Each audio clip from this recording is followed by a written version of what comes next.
Greetings and salutations. As we have already been introduced, still let me introduce ourselves. We are Paradox Promise, and today we bring to you a second-person psychological horror turn-based RPG. Stringwell. A world of mystique, a whimsical god and their myriad of dolls. Come one, come all, for the experience of a lifetime brought to you by the wonderful imagination of a benevolent and eternal deity. So, what is the game? We introduced it as a psychological horror, but we will not be having gore or blood or anything explicit.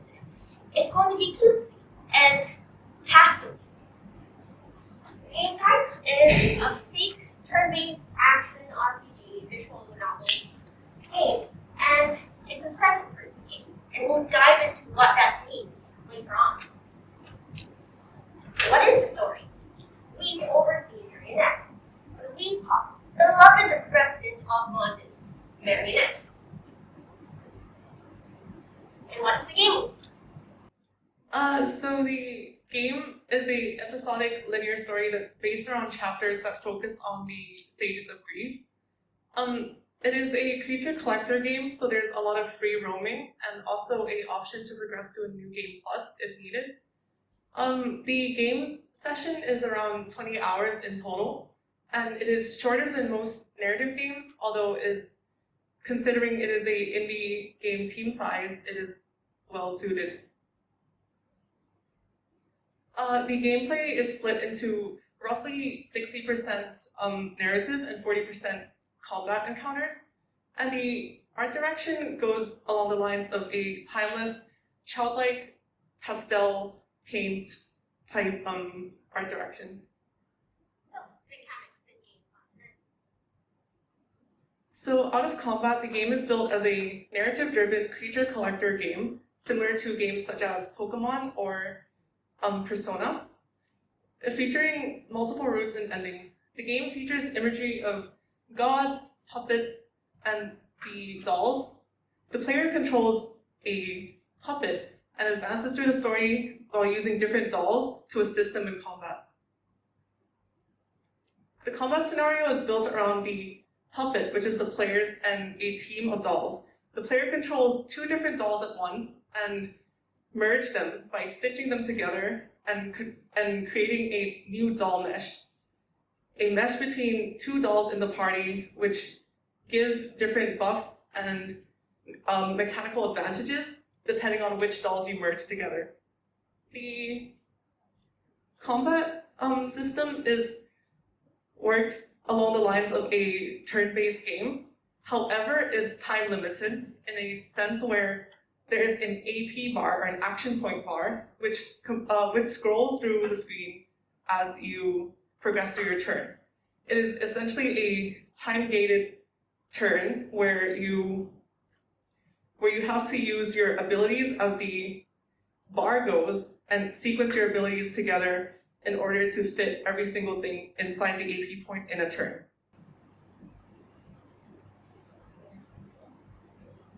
So here are the dots. These are the quantum terrestrial dots. They are part of the rainbow type dots, which will explain later. So crimson, marigold, Ariel Lynn, and so forth. Here's some concept art of what the dots look like. And here are some of the dolls that will be collected in earlier parts of the game.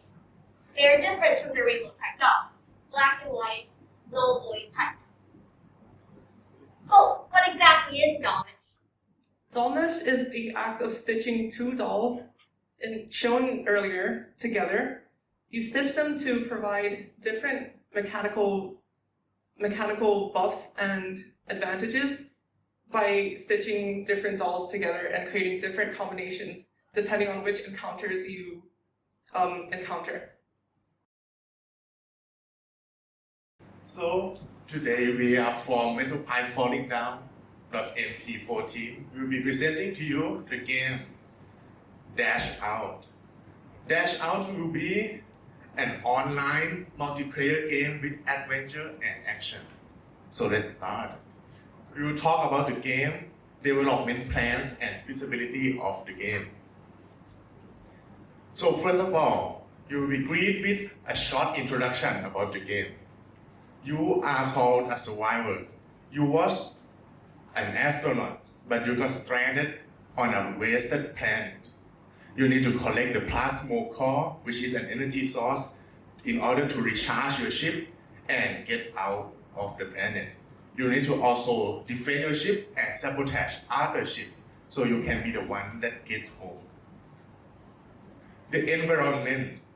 This game will be in 2.5D styles, so the character will be 2D, but the map will be 3D. But the theme will be the post-apocalyptic world with different biomes. We also plan to be up to the community, so we will be opening and opening community map designs. More on that later. So the core gameplay. First, the main gimmick of our game will be you need to dash to deal damage only. So you can also counter the dash or you can just dodge it. And the main objective of most of the time will be recharging your ship. Another thing that we come up with ourselves for the core gameplay is that other games will have like a cooldown to dashing. But in this game, we will give you unlimited dashing.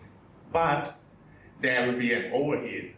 So if you're not dashing, your character will go dashing by itself and you will lose HP too. So this can go as a both ways. You can use it as an escape method, or you can also get compromised by it. The gameplay and game modes. We will be tackling down with two types of the game. First is the main mode that we will be implementing and designed by ourselves. The classic and rank. This is the main mode of the game. The map will be heavily inspired by mobile games. There will be a set maps, so every match will be in the same map, but it can be different environment and themes, but it won't affect the core gameplay. It will be in a 5 versus 5, and there will be 3 plasma core as an objective. So you need to race against each other and collect and win. So the game per match will be lasting around 15 to 30 minutes, which is a pretty manageable time for each match. You need also to farm for materials, and you can also build and upgrade towers in the map, which is what we come up with to differentiate it from mobile games. There will also be a casual mode for casual players who don't like long time games. There will be unranked mode and arcade game mode, which will be in rotation each week, like capture the flag, battle royale, team deathmatch, and etc. There will also be some events that is exclusive per patch, and also community maps and modes. So the in-match variety. This is what will keep each match different and unique in our games. First, the characters. Each characters come up with their own unique skill and play style. Second is the buildings. Where you place the buildings and what building you place will also be heavily change your game. And lastly, the items, which can upgrade and create effects and also even change your enemy's team.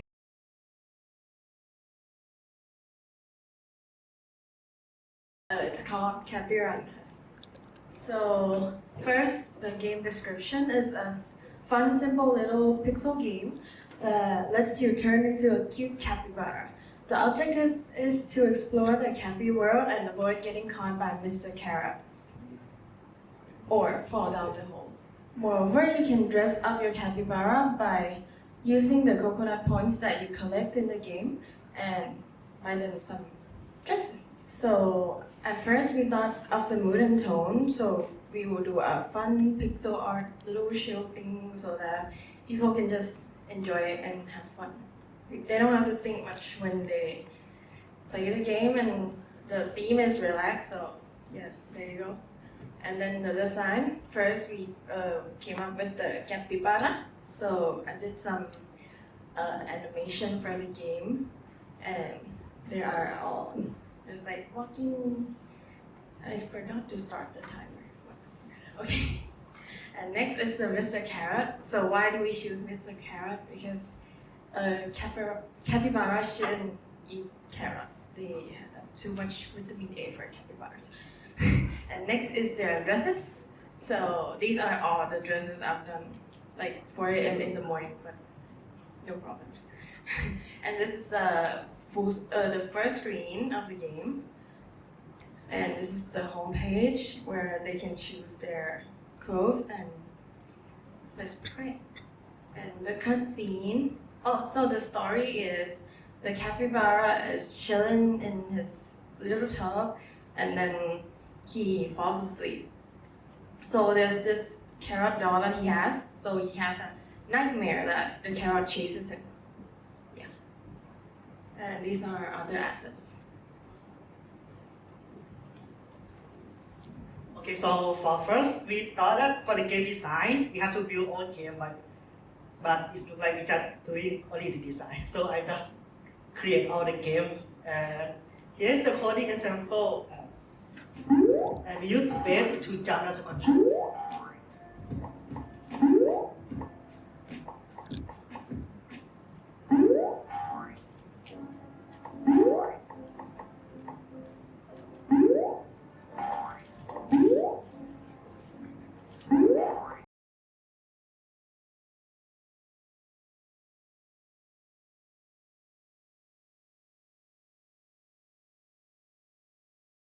Okay, yes, thank you. Hello, we're on the roof, and gaming is part of life, and life is part of gaming. That is how we're inspired to create this golden laundry.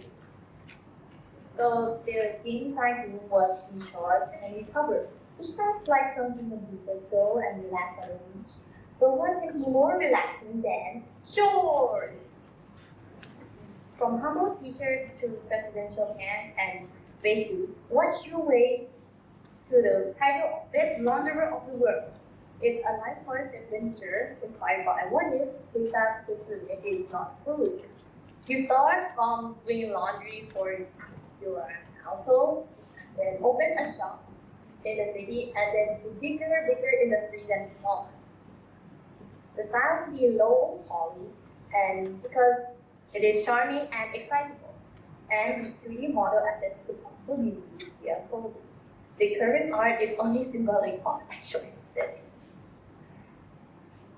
So the fun factor would be that the clothes and the silliness would increase every level, from the generic t-shirts and the first few levels to suits, and then to finally to like because of hazmat suit, space suit, doctor suit, Halloween costumes, and such. The gameplay will be divided into 4 parts. First, you receive the orders of clothes, then you clean them, fold them, and you get money to upgrade your store. The first part is receiving order. You start each level receiving a pile of clothes from customers with something that tells like their personality and what they want, their reputation, and ranking comes from your own reputation and decorations in your base. For example, if you put your base like very luxurious, you would get like high status people like the president or something like that. And the second part is clean. You wash and dry clothes in upgradable laundry machines. Third is folding. You fold these clothes into neat specs for the correct customers and receive payment.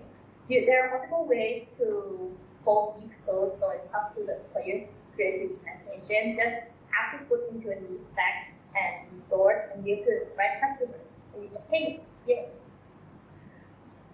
Fourth part is you get that payment to spend upgrading your store.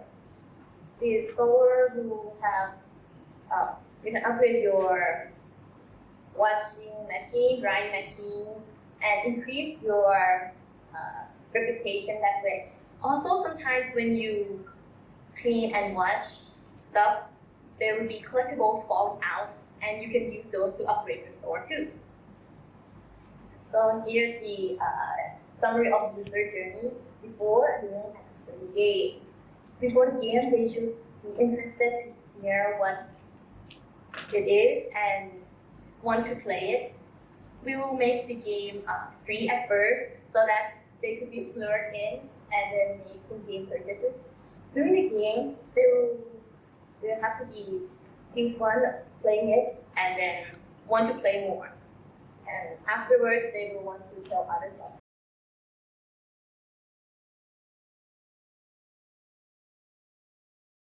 I'm the leaders of on the production team. I'm actually doing this solo, what is Desperado's Gambit? So it's a fusion of poker, RPGs, and Western themed adventure. It's a single-player poker game, runs and partakes in the high-stakes poker tournaments. So more than that, we have a story,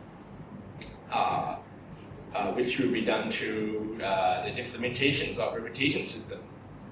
You control your own conclusions of the story based on how you interact with the NPCs and how you do quests and how you partake in the games. So to add to that, we have the elements of RPG aspects. I was very inspired by games like Personas and the Yakuza series. So I think the key aspects to make an RPG game fun is the immersion. So I want to add the little details and stuff to make you feel like you own that role. So I have quests, I have NPCs, the unique items, and sorts of side quests and activities too. So you see, this seems like kind of a big game, right? So this is the UI for the poker game phase. There's actually two main parts of the game, which is the poker phase and the overall phase. And this is the user interface. This is actually inspired by games that I play, the Poker Nights at the Inventory. And it's there's a hot money and usual, full call rate stuff. But there's also skill stuff, right? There's a skill button there. It's very small to see, and the usual monies and also guides for new players on the top left corner, and for that is a setting. And this is the overworld section for the game. As you can see, there's an NPC you can interact. You can accept their quest through that accept dialogues that pops up there. There's a menu and quest logs, and all sorts of RPG infused elements that will make the games look and feel like a wild west adventure. The perspective that I use is the cognitive projection, because I was inspired by games like Fallout and the looks and feel of that thing. That game is like it's a retro look, but it's have that this immersion that makes you feel like you are the one that with the characters and stuff like that, right? So let's dive into the core game mechanics, right? So the skills and perks is two different things. Skills is an ability which you can use to gain slight advantage in the games or alter the flows of the game. So, like for example, the skills reading tales will be you allowed to read your opponent's facial expressions and determine the qualities of their hand. So, like if you look at the face of, like if you use the skill, look at the face, you can determine like if the skill is their hand is strong or weak.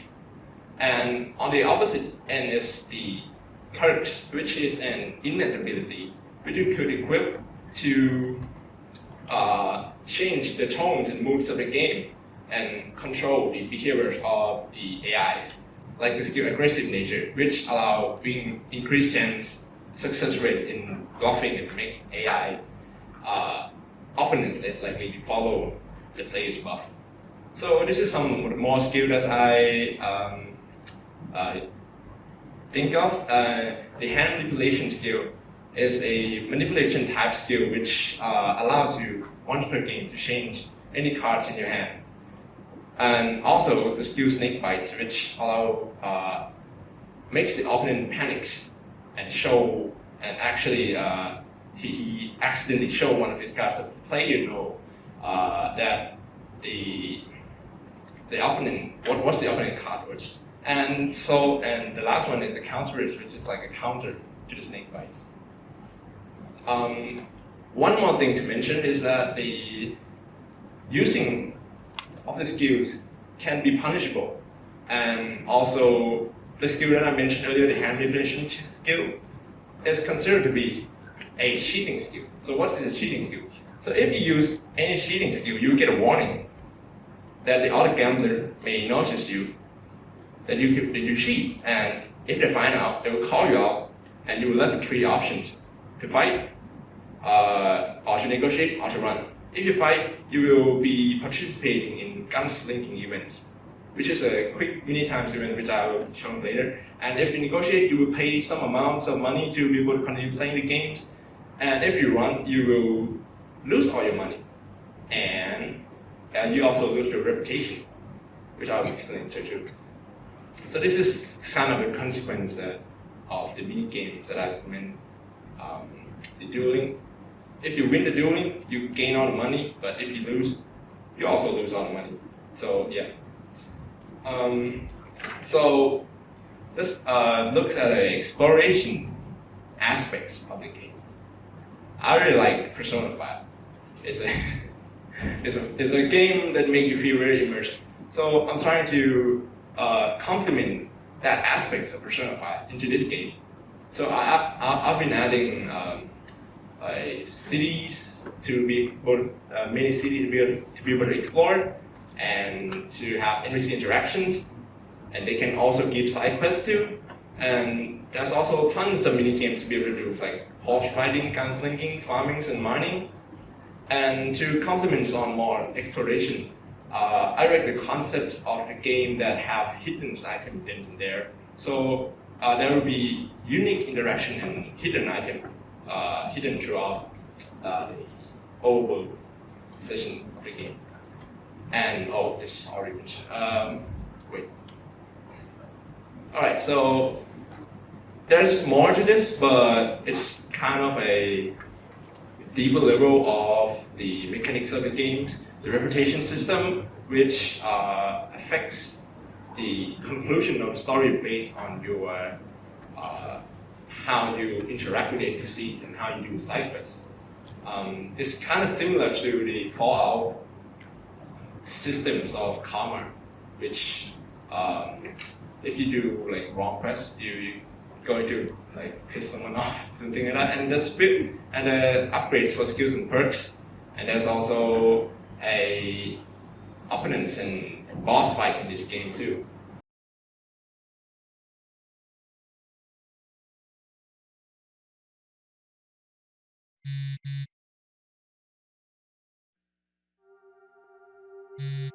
I better follow the warning on my phone and head north to the city. We can't just leave him here. We gotta help him. Alright, I'll go inside and tell him. Everyone, let's take a group photo. Guys, I've got something. Look.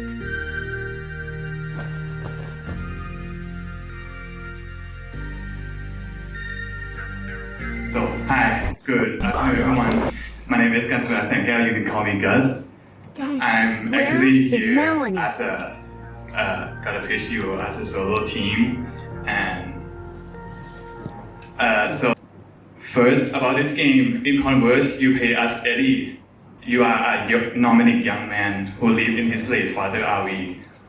One night, you receive this cryptic message telling you to head straight to the city for your own safety. And along the road, along your journey, you will encounter a few hitchhikers who will ask to tag along the ride with you.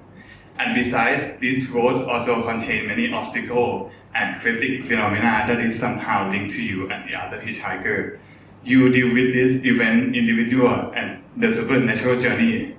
How you deal with this event individual and the supernatural journey is up to you. The choice is in your hand. You determine every aspect of Eddie's story throughout the road trip. Moving on to the game storyline. In this game, Lightning Action, just like mentioned in the previous slide, you will receive a critic warning. Then you will meet the hitchhiker, and eventually you will find your first clue to uncover the mystery of the game.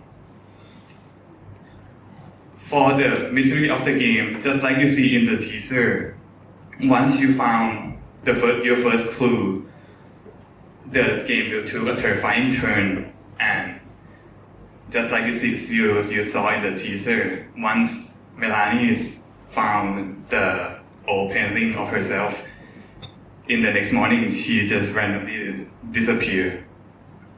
And after this incident, after Melanie went missing, you will start having this strange dream, which will also act as a clue to uncover the mystery of this game. And one of the biggest mystery in this game is actually the storm. The storm is what the cryptic warning is about, and you and the other hitchhiker will have to work together to find out about the storm and what actually is it and what its origin. Moving on to the game mechanics. The most important mechanic of this game is the respawn option. The respawn option is an intelligent conversation system that changes the narrative of the story and your relationship with the other hitchhiker based on the option you choose. One option might lead you to falling apart with the other hitchhiker, or it might lead you to lead the group to the danger, or even worse.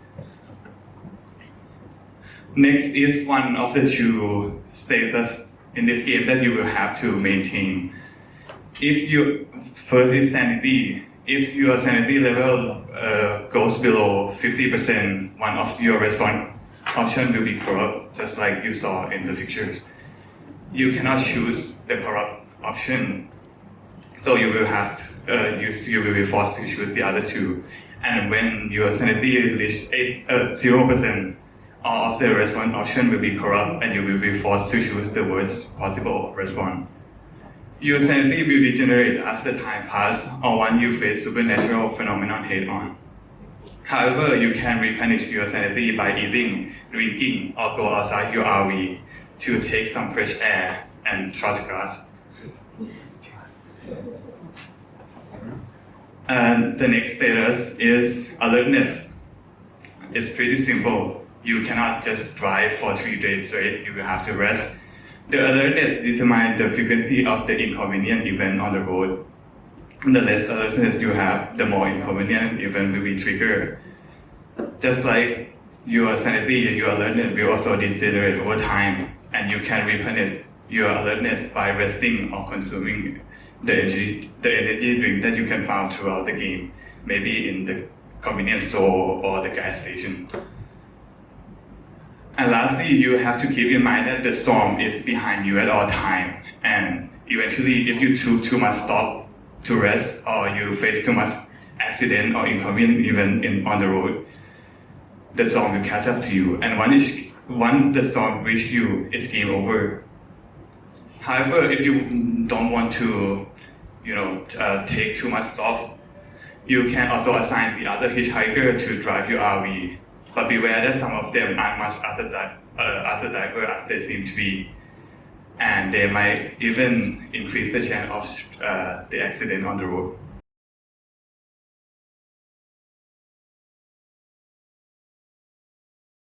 So we are from the Miss Walker Game Design Project team.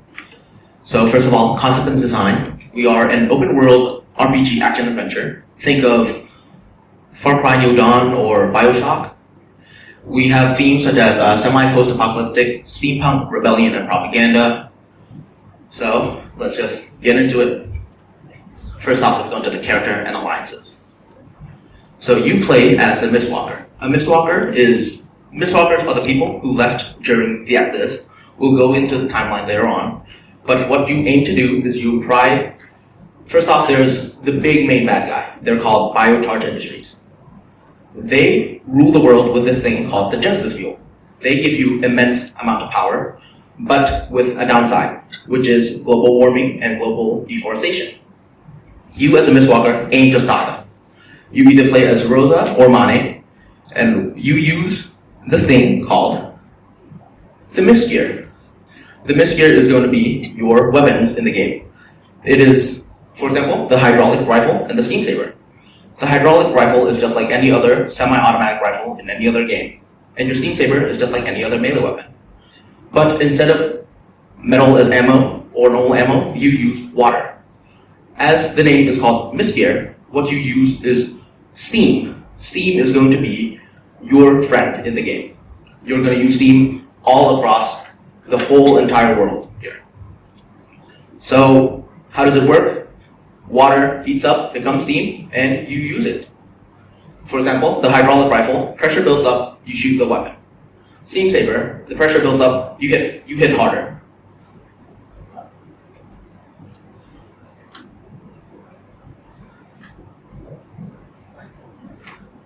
So this is going to be the main bad guy, the Biocharge Industries. Right now, you won't see a face, you will see a face later on. Biocharge Industry uses Genesis fuel as their energy source. What you want to do is you want to, essentially they use these things called the filtrators. Let me use the laser here, we have technology. Use the filtrators as their production.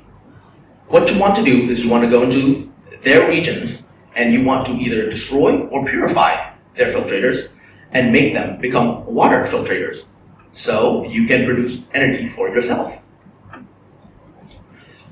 What the Genesis fuel is, we don't know. As a Mistwalker, you do not know what they are, but the people who know their secrets are the Overseers. The Overseers are going to be essentially the bosses for the game. Once you purify enough filtrators in the region, you will enter their factory. This is where the Overseer resides. There will be multiple regions in the game. This is one of them. His name is Weiss the Deceitful. As you can see, he's the, how should you call it, the charming type, we'll say. He is powerful, but not looks-wise. He is powerful politically, he is powerful as a leader. Once to enter the factory, you must defeat the Maladroids, you must defeat the goons of the factory, and reach the Overseer. After you defeat the Overseer, you're gonna stop the Genesis fuel production and make that region your own. Make that region come back to life, essentially. So what do the bad guys use? As you can see before, Weiss, the Deceitful, uses a cane. That's his weapon. But the normal people, the goons, they use biocharge tools. They are your ordinary tools, but more high-tech, let's say. They use Genesis fuel for it to become more efficient. So, for example, the Bio Smasher is actually just a normal hammer, used for forging. But with Genesis fuel, it becomes so much more efficient, it becomes lighter, it becomes more strong. The Biosplitter is for, as you guessed, for trees, for deforestation. And the Biochain Blade is actually an axe grinder, but they changed the grinder into a chain. So these are going to be the roaches. They're going to be your little outlaws. You're going to see them in the open world. So these are 3 of the roaches, Dice, Roger, and Traffic. You're going to see them throughout the game. They are, let's call them vultures, scavengers. They're there when you're weak. They're there when you least expect them to be. They have bounties on their head, so if you're up for the challenge, the harder they are, the bigger the bounty. They don't work for anyone, they work for themselves and only their survival. That's it. And here are some sample UI that we have created. Okay, good afternoon everyone. My name is Ejuddin Woodhead. I'm the sole member of SolarWing, and today I'll be presenting my game concept, Fading Current. So, in Fading Current you take control of an A-header that has been activated to repair and restart a power plant to return power to the city. You discover the plant and as you roam within it, you discover it to be abandoned and spare parts decrepit. But that doesn't matter. As an A-header, you will repair the plant and return power to the city. And as you exit the facility and enter the world, you find it to not be in the best conditions. So this is the character design for the player character.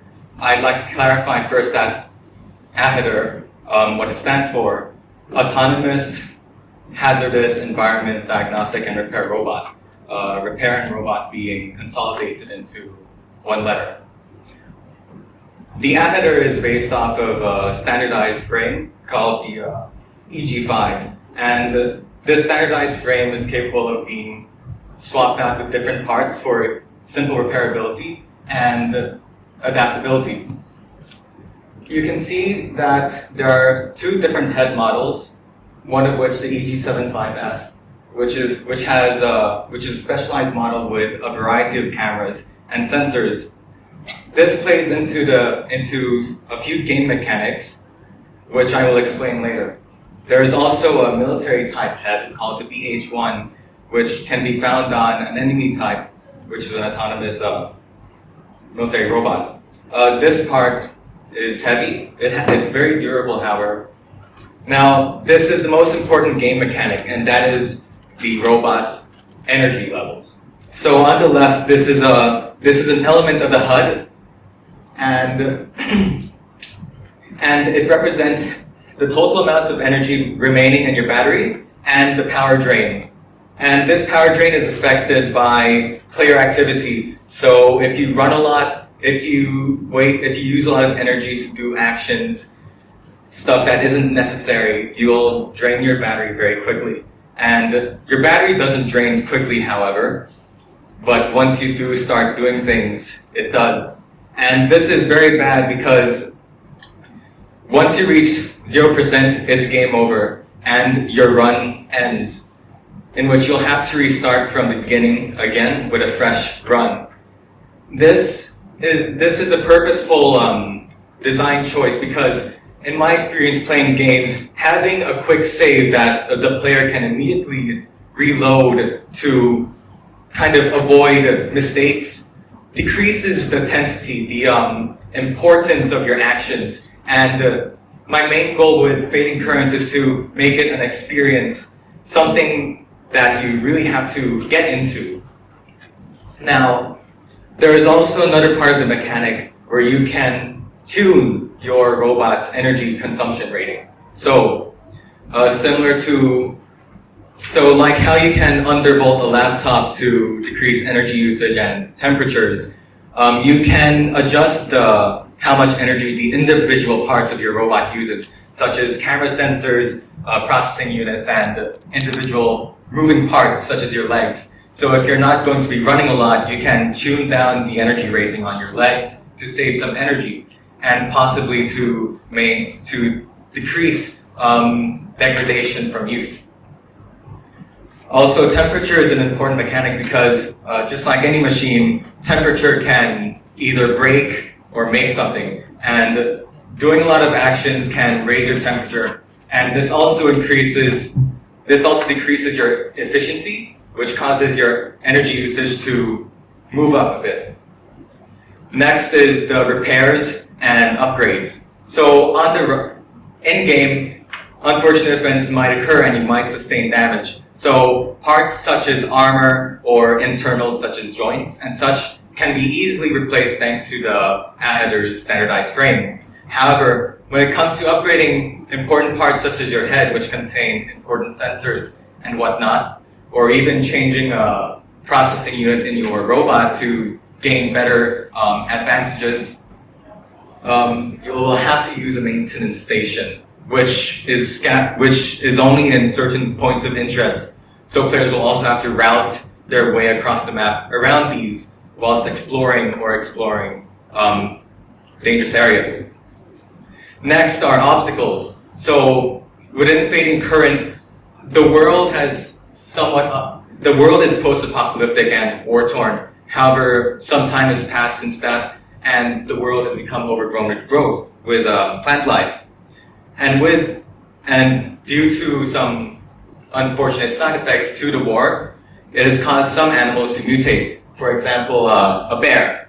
Now, in the game, if you ever become unfortunate enough to encounter a mutated bear, you have three options. Run away, go around it, or fight it. Now, this third option is probably something you'll only take if it's in the way of something you absolutely need. Now, within the game, you can obtain weaponry. However, combat is not the main focus of the game. It is relatively simple, point and click, and just energy management with your power consumption and health. However, getting into combat increases your energy consumption, which is detrimental because your energy consumption does skyrocket in combat since you are using much more power to move around and to attack. And this is why obtaining ranged weaponry is important as well. However, moving on from that, the more important adversary is the world instead. So abnormal weather such as intense rainstorms, lightning storms, heat waves, and winter's hailstorms can hinder your progress a lot and can also cause much more damage compared to getting into combat situations. Rainstorms can cause your robot to experience corrosion. It can cause malfunctions, which can easily lead to death if your waterproofing has been compromised. Lightning storms, electronics, lightning, not a good combination. Heat waves. Traveling during heat waves is going to be very dangerous because your temperatures are going to skyrocket, and with that, your internals will begin to degrade, and this can cause shutdowns. So, hailstorms also are dangerous, falling ice and such, but cold weather will generally just slow you down a lot. However, your robot can shut down to reactivate at a later time to pass by these effects. However, that's a mechanic that players have to plan around since unfortunate events can occur during that time as the world still goes by just sped up. Now, the last obstacle, which is automated military units and human scavengers or remains. Now, automated military units are cut and dry hostile. They will attack you as they see you as an unknown unit, so generally best to avoid them. Human scavengers, however, you are capable of interacting with and possibly negotiating with. However, robotics does go for a high price depending on who buys, so you may be unlucky. Now, I'd like to show you some in-game mock-ups of Fading Current. So here this is a HUD-less variant. It's an isometric, so here you can see the main robot and some of the environment. And this is in a dark facility underground where the player is exploring to find a specific component. Now on the next slide, I'd like to show you the HUD. Now this HUD contains the elements I've talked about previously. The energy consumption on the left in red, which is shown in watt hours. And on the right, you have a diagram of your robot's structural integrity. And below that, ambient and internal temperatures. To the left of the diagram, you do have a pop-up showing that the robot's flashlight is on. Next, however, I'd like to show a very important mechanic, which is affected by by the previous mentioned customization with heads. Oh, sorry, this is just next slide. But here in warmer temperature, you can see that the robot's internal temperature is much higher, and its power consumption is much higher as well. Now, this is the next mechanic that is very important. So this is the scan mode, and the scan mode is an important mechanic which allows players to easily explore and find resources that will be useful to them. How many of you have experienced going through an area for hours just trying to find one or two useful items, right? This mode, whilst it does increase the power consumption of your robot, the time saved by using this mode fixes that. And The different head types affects this mode by changing how long your range is on the scan mode and such as, and scan speed as well. And this works by the robot using an AI chip that recognizes visual objects. So that's why your visual sensors are very important for this. So you have 30 more seconds. Yes. So yeah, that's